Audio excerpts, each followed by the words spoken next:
Hijrah Nabi Muhammad ke kota Taif. Setelah Abu Thalib dan Khadijah meninggal, Nabi Muhammad semakin sering diganggu oleh orang-orang Quraisy. Mereka mengejek, menyakiti, bahkan mengancam nyawa para pengikut Nabi.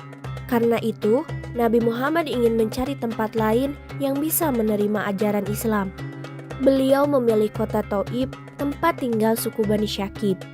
Nabi berharap mereka mau mendengar dakwahnya.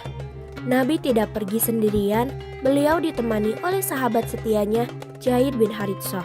Bersama-sama mereka berjalan jauh menuju Taif dengan penuh harapan.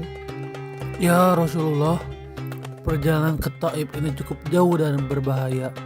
Apakah kita benar-benar harus pergi? Wahai Zaid, aku harus mencari tempat yang aman bagi dakwah Islam. Jika Taif menerima kita, maka cahaya Islam bisa menyebar lebih luas. Aku akan selalu bersamamu, wahai Rasulullah. Setelah perjalanan yang panjang, Nabi Muhammad dan Zaid akhirnya tiba di Taif. Kota itu ramai dengan pedagang dan petani. Nabi Muhammad menemui pemimpin kota Taif untuk mengajak mereka menyembah Allah. Beliau berharap mereka mau menerima ajaran Islam, tetapi para pemimpin Taif tidak mau mendengarkan mereka, justru menolak dan mengejek Nabi. Wahai pemuka Taif, aku datang dengan membawa pesan kebenaran dari Allah. Aku mengajak kalian untuk menyembah hanya kepadanya dan meninggalkan penyembahan berhala. Pesan kebenaran, kami sudah memiliki kepercayaan kami sendiri. Untuk apa kami mendengarkanmu?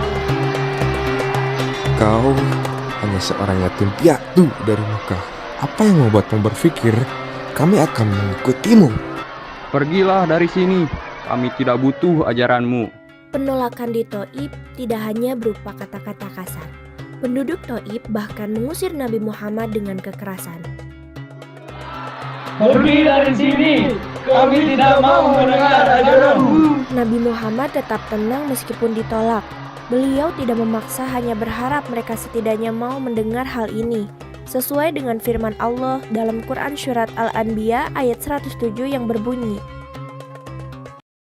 A'udzu billahi minasy syaithanir rajim.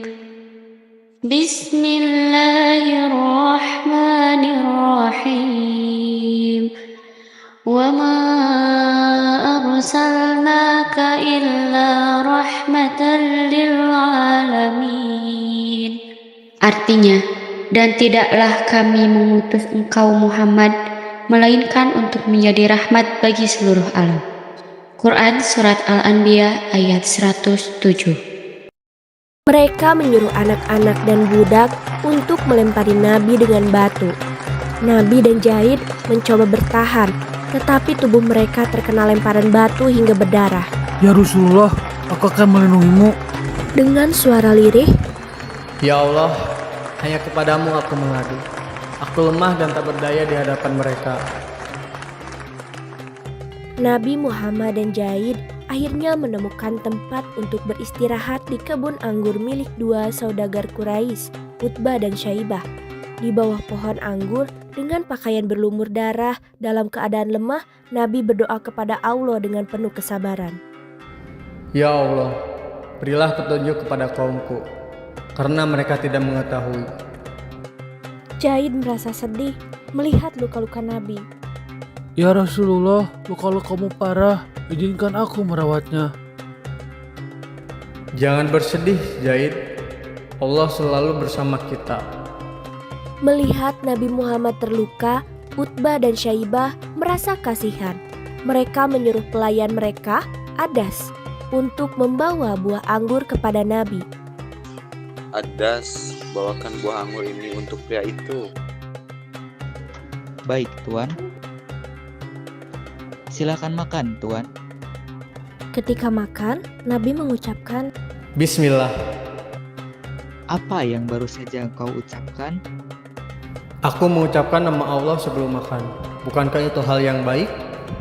Adas terkejut karena belum mendengar kata itu sebelumnya.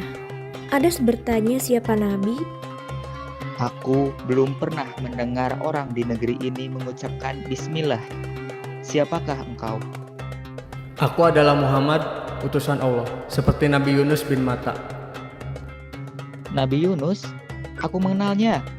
Dia seorang nabi dari kampung halamanku. Dan Nabi pun menjawab bahwa beliau adalah utusan Allah. Benar, dan aku diutus oleh Allah seperti dia. Aku mengajak manusia untuk menyembah Allah yang Maha Esa. Setelah mendengar penjelasan Nabi, Adas menangis dan langsung beriman kepada Allah. Aku bersaksi bahwa engkau adalah utusan Allah.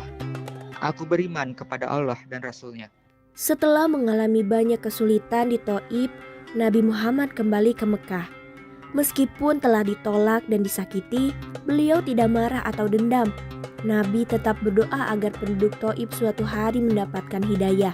Meskipun terluka, Nabi Muhammad tetap sabar dan tidak membalas kejahatan dengan kejahatan. Beliau malah mendoakan penduduk Thaif agar mendapat hidayah. Ya Rasulullah, meskipun mereka menyakitimu, mengapa engkau masih mendoakan mereka? Karena aku berharap suatu hari nanti, dari keturunan mereka akan lahir orang-orang yang beriman. Bertahun-tahun kemudian, doa itu terkabul. Penduduk Thaif akhirnya menerima Islam dan menjadi Muslim yang taat. Setiap kesulitan pasti ada kemudahan. Allah selalu bersama orang-orang yang sabar.